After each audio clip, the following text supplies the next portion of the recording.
కాళ్ళు దూరంగా పెట్టుకున్నంత మాత్రాన కోడల్ని కాకుండా పోను దుర్గమ్మ.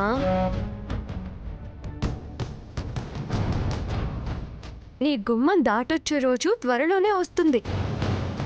మా అమ్మ కోరిక అన్నా చెల్లెళ్ళ బంధాన్ని నిలబెట్టి తీరుతాం.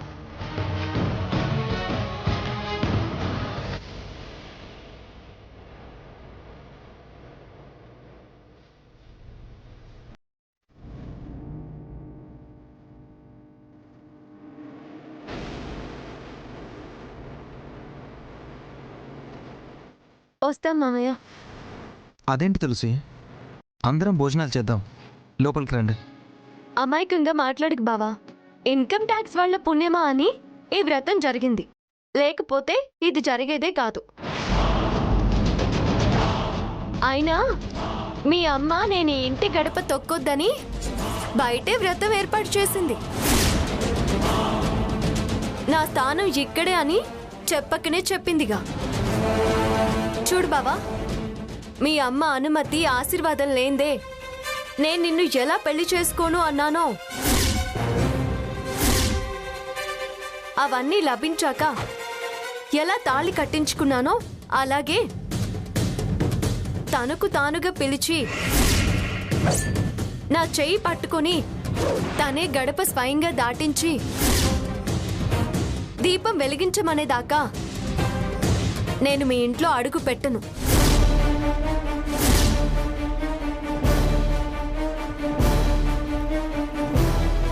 అన్నదే చాలు అని సంద దూరగానే ఇంట్లో దూరే రకాన్ని కాదు.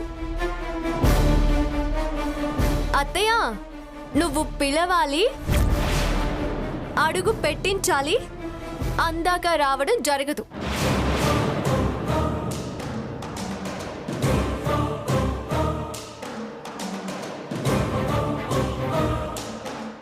నాకు కావాల్సింది అదేనే. నువ్వు నా కోడలు వెంటే దొంగ మొహందానా. వస్తాను మావయ్య. పోనీ ఇక్కడే భోజనం ఏర్పాటు చేస్తానమ్మా. వద్దులే మావయ్య, ప్రసాదం తిన్నాం కదా. ప్రియా, సామయ్య, పదండి వెళ్దాం.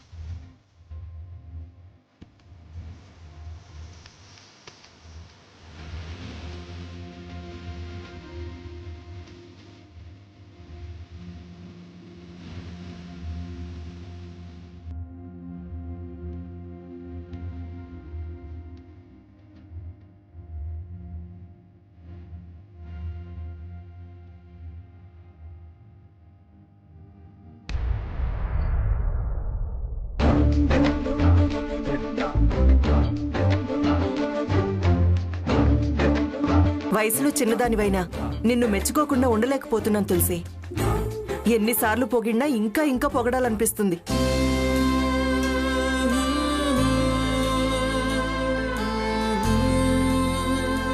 పెద్ద పెద్ద ఆడిటర్స్ మాటే ఇన్కమ్ ట్యాక్స్ డిపార్ట్మెంట్ వాళ్ళు వినరు. మినిస్టర్ అయిన మా అన్నయ్యే ఎవరి విషయం అయినా చెప్పండి, కానీ ఆ డిపార్ట్మెంట్ విషయం మాత్రం నాకు చెప్పొద్దు, నేను ఎలాంటి సహాయం చేయలేను అని చాలా మందితో అనడం నేను విన్నాను. తులసి ఏదంటే అది సాధించి తీరుతుంది. ఎందుకే అలా నవ్వుతున్నారు? లేకపోతే ఏంటమ్మా, మినిస్టర్ మాటే వినని వాళ్ళు నా మాట విన్నారు అంటే నవ్వు రాక ఏమొస్తుంది? నీ మాటకారితనాన్ని, నీ తెలివితేటల్ని మెచ్చుకుంటుంటే నవ్వడం ఎందుకు? నీ మాటలతో వాళ్ళని మెప్పించావు, సారీ అని చెప్పించావు కదా. వినకేం చేస్తారు? అందుకే కదే నిన్ను మెచ్చుకునేది. అంటే మీరు వాళ్ళు నిజంగానే నా మాట విన్నారు అని అనుకుంటున్నారా?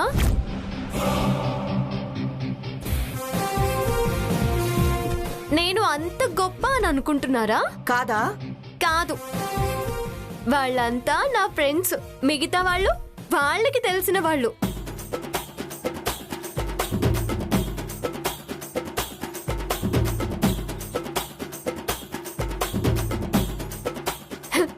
టీవీ ఆర్టిస్టులా నటించి డిపార్ట్మెంట్ వాళ్ళలా నమ్మించేశారు కదా. నిజమా తులసి? లేకపోతే ఏంటి? నిజంగా ఇన్కమ్ ట్యాక్స్ డిపార్ట్మెంట్ వాళ్ళ అయ్యుంటే నా మాట వింటారా?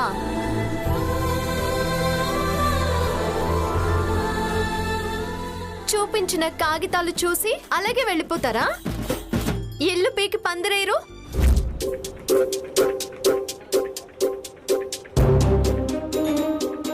ఇల్లంతా వెతికి నానా హంగామా చేయరు. అత్తయ్యను అడిగిన ప్రశ్నలే అడిగి సాక్ష్యాలు అలా సరిపోలేదు, ఇలా సరిపోలేదు, అది కావాలి ఇది కావాలి అని 3 చెరువుల నీళ్లు తాగించి ముప్పు తిప్పలు పెట్టరు.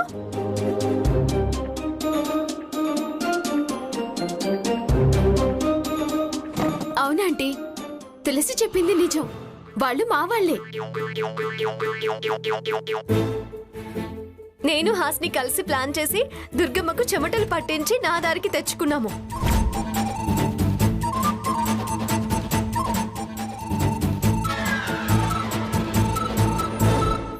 వాళ్ళందరికీ ఫోన్లు చేసి అలా కంగారు పెట్టించాను. మరి ఆ న్యూస్ ఛానల్ వాళ్ళు? అంత మనవాళ్లే. నిజంగా ఛానల్ వాళ్ళైతే టీవీలో వార్తలు వచ్చేవిగా. లోపల టీవీ ఆన్ చేయకముందే కేబుల్ వైర్లు పీకేశాను. దుర్గమ్మ మామూలుగా ఏదో కేబుల్ ఫాల్ట్లే అనుకుంది. హోస్ని, ఇదంతా నీ పనా? ఆ! ఏమైతేనే నువ్వు అఖండురాలివి. మరి మా తులస మజాక. ఆఫీసర్లలా మీడియా వాళ్ళలా వచ్చి చాలా గొప్పగా నటించి బాగా హెల్ప్ చేశారు. అమ్మా, అత్తయ్య వ్రతం చేయించేలా చేస్తాను అన్నాను. చేయించి నా మాట నిలుపుకున్నాను. అలాగే మీ అన్న చెల్లెల బంధం బలపడేలా, తిరిగి ఆ ఇంటికి ఇంటికి బంధం ఏర్పడేలాగా చేస్తాను. మనమందరూ సంతోషంగా ఉండేలా చేస్తాను. ఆ దుర్గమ్మే నన్ను కోడలిగా అంగీకరించి రా తులసి అనేలాగా కూడా చేస్తాను. శభాష్ తులసి, అమ్మ కోసం నువ్వు తీసుకున్న నిర్ణయాలు చాలా గొప్పగా ఉన్నాయి. నీలాంటి అమ్మాయి ఇంటికి ఒక్కతుంటే చాలు, దూరం అవుతున్న మానవ సంబంధాలు తిరిగి నిలబడతాయి. అన్ని కుటుంబాల్లో అనురాగం తొంగి చూస్తుంది. ఆ దుర్గమ్మకి తగ్గ కోడలివి నువ్వే తులసి. వేరెవ్వరూ ఆవిడికి ధీటుగా నిలబడలేరు. మరి పిచ్చి వెంకటలక్ష్మి తెగ ఆరాటపడుతుందిగా. దాని మొహం, అది ఆ ఇంటి కోడలు, ఆదిత్య భార్య ఏంటి? దానికది ఆరాటపడ్డమే కాని అది నెరవేరడం కల్లా. ఇది 16 అణాల మాట, మా తులసి వరాల మూట.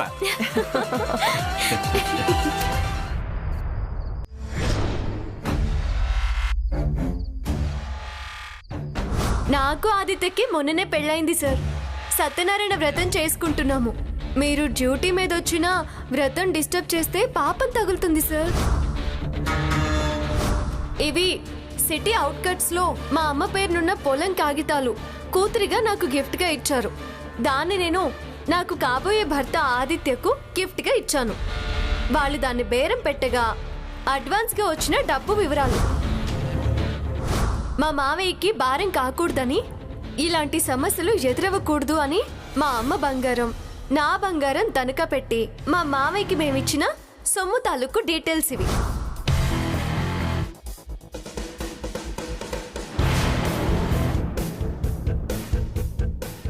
ఏమే దుర్గా, ఈ తండ్రి కొడుకులు ఎక్కడికి వెళ్ళినట్టు? ఇంకెక్కడికి వెళ్తారు? ఆ ఇన్కమ్ ట్యాక్స్ వాళ్ళతో తులసి మాట్లాడింది కదా, హ, దాన్ని అంత గొప్ప ఇంత గొప్ప అని ఒప్పకేసి మొనగ చెట్టు ఎక్కించడానికి వెళ్ళుంటారు. అంతే అంతే. అది ఏవేవో కాగితాలు చూపించి బురిడి కొట్టించింది.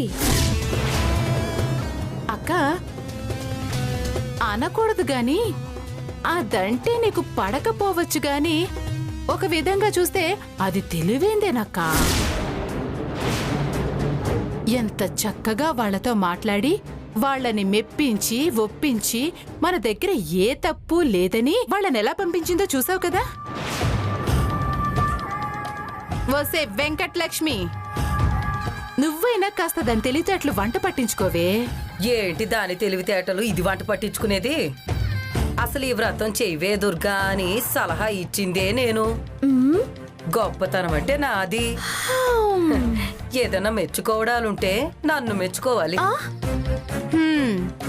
అది ఆఫీసర్స్ ని కూడా వ్రతం అయ్యేదాకా ఉండమని వాళ్ళ చెవులో పువ్వులు పెట్టి మరీ పంపించింది కదా. అత్తయ్య, నాకు చిన్న డౌట్. ఇక అవి తప్పేముంటాయిలే నీ దగ్గర, ఏంటో చెప్పు. అవును, అసలు వాళ్ళు అవే అడుగుతారని దానికెలా తెలుసు? అమ్మకాలు లేని కాగితాలు తెచ్చి వాళ్ళని ఎలా నమ్మించిందంటావు? ఖర్చు ఎక్కువ పెట్టావనే కదే వాళ్ళు వచ్చింది. అలా అయినా ఆ అమ్మకాలు, ఆ పేపర్స్, లాకర్లో బంగారం అన్ని అబద్ధాలు అన్నట్టే కదా. అబద్ధాలు నమ్మేయటానికి వాళ్ళు ఆఫీసర్లా లేక బజార్న పోయేవాళ్ళ? వాళ్ళకి తలకాయ ఉంటుంది కదా. అక్క, ఇది చెప్పేది కూడా నిజమనిపిస్తోందక్క. ఇదింత మాట అన్నాక నాకు డౌట్గానే ఉంది. అసలు ఈ రోజు వచ్చిన టీవీ ఛానల్ వాళ్ళు ఎవరు? టీఎస్ ఛానల్ వాళ్ళు. ఆ టీఎస్ అంటే తెలంగాణ స్టేట్ ఛానలు. అబద్ధం. తెలంగాణ ఛానల్ వాళ్ళు వస్తే అసలు ఆంధ్ర ఛానల్ వాళ్ళు రాలేదే. అయినా ఇది ఆషామాషి వార్త. మామయ్య ఏమైనా చిన్న చిత్తక మనిషా? విఐపి కదా, చాలా ఇంపార్టెంట్ వార్త కదా. వస్తే అన్ని ఛానల్స్ ఇంటి మందికి రావాలి కదా. లింగు లెట్టుకోమంటూ ఆ ఒక్క ఛానల్ వాళ్ళే రావడం ఏంటి?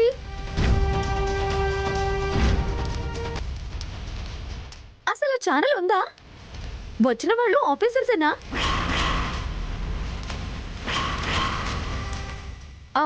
ఆగండి, ఒకసారి మనం ఛానల్ చెక్ చేద్దాం.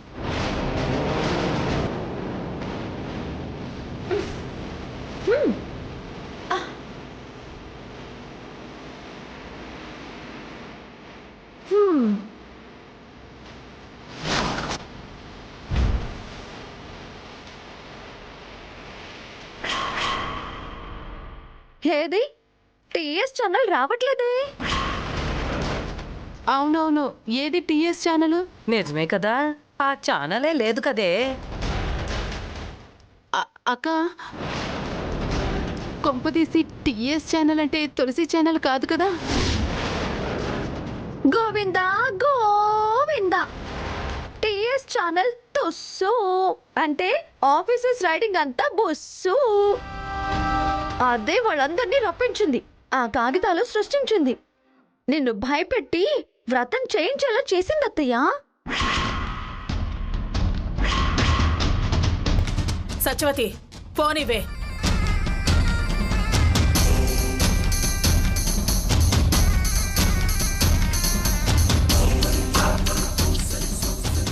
హలో, మీ డిపార్ట్మెంట్ వాళ్ళు మాజీ పోలీస్ కమిషనర్ కృష్ణప్రసాద్ గారింట్లో ఈ రోజు రైడింగ్ ఏమైనా చేశారా? ఒక్క నిమిషం మేడం. సారీ మేడం, మా డిపార్ట్మెంట్ వాళ్ళు ఎవరు ఆ ఏరియాలోకి రాలేదు మేడం.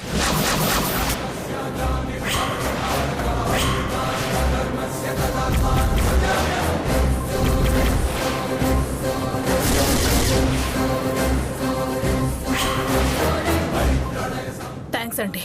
Okay madam. ఓసే తులసి,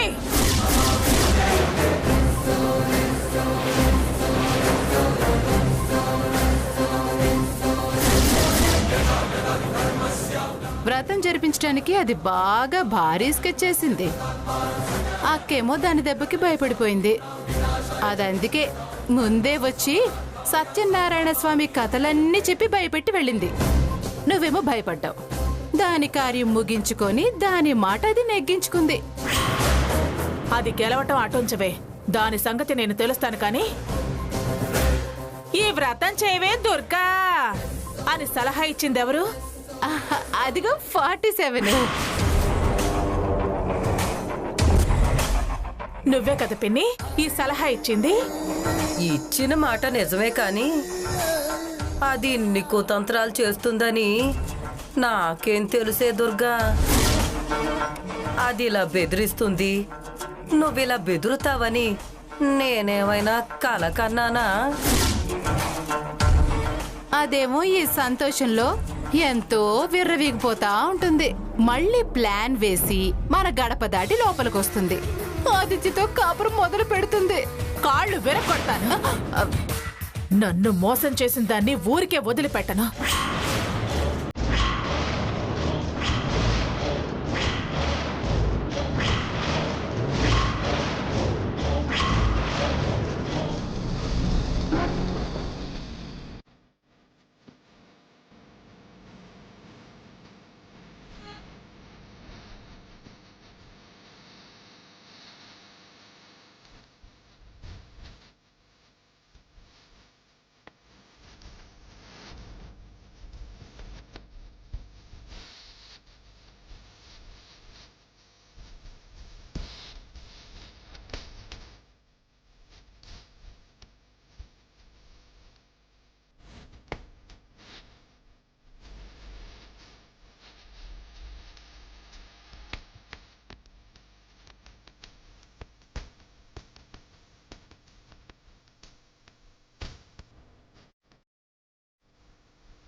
వెంకటలక్ష్మి అబ్బా ఏంటత్తయ్య మంచి నిద్రలో ఉంటే పిలిచాం. నిద్ర నిద్ర నిద్ర అతి నిద్ర పోయే వాళ్ళని తెలివిలేని మూర్ఖులు అంటారు. నిద్రపోయి నిర్లక్ష్యం చేసే ఆదిత్యని మొగుడిని కాకుండా చేసుకున్నాం. అబద్ధమో సబద్ధమో ఆడి సందిగ్ధం సృష్టించి టెంపరరీ సవతి పోస్ట్ ఇప్పించారు. దాన్ని ఎలా రెగ్యులరైజ్ చేసుకోవాలనే ఆలోచన మానేసి అసలు నిద్రలో పోతున్నావే? నిద్రలో పోతుంది. ఆలోచించి ఆలోచించే నిద్రపోయానత్తయ్య. నీ ముఖం ఆలోచన. నీకు అంత ఆలోచనే ఉంటే నా కర్మ ఇలా ఎందుకు చేస్తుంది? అది సరే గాని అత్తయ్య, నన్ను అరిచి మరీ పిలిచిన కారణం ఏంటత్తయ్యా? ఆ ముగ్గెవరేశారు? నువ్వేశావా?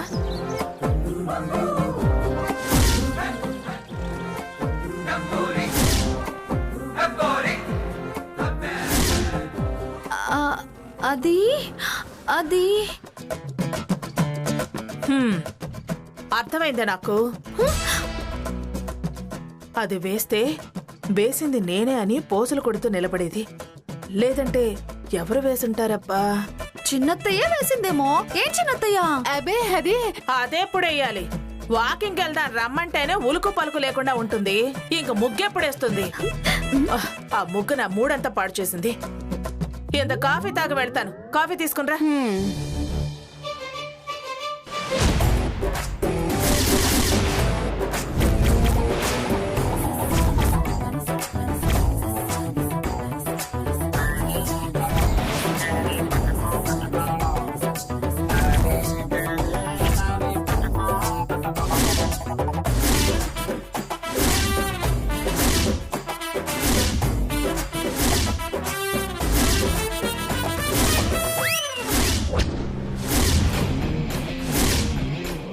అంటే ఇదంతా తులసి ప్లాన్ అన్నమాట.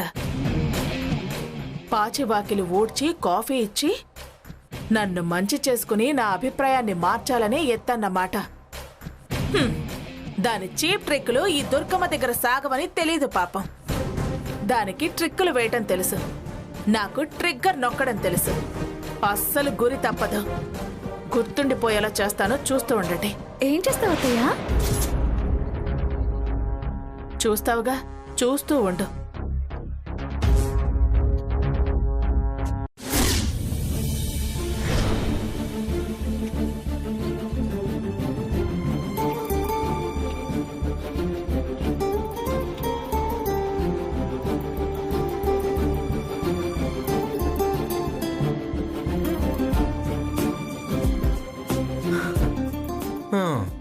ఈనాటి ఈ బంధమే నాటిదో, ఏనాడు పెనవేసి ముడివేసెను.